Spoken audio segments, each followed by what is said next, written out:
Steven chairman wa boda boda mu district ye Mukono olwali tuli waneeno okulabika nti tugaba pikipiki mu sako yaffe ya district newankubadde nze nga chairman Mukono yafuna sako zinya ezafuna ssente naye zatambulira Mukono municipality Egoma wafuna sako 2 then ne Mukono neyange ya district ya mwelize sako nya tufuna obukadde 4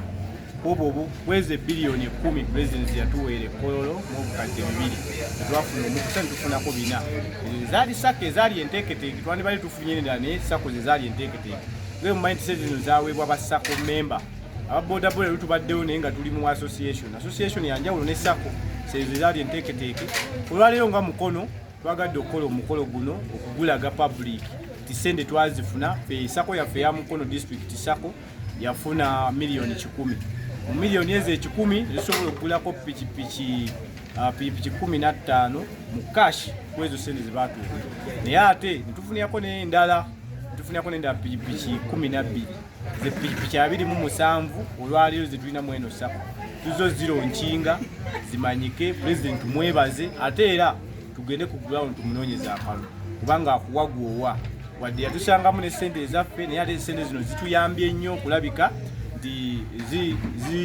zitumbula sako n'okuwa bamemba abangi sente zetwalina milioni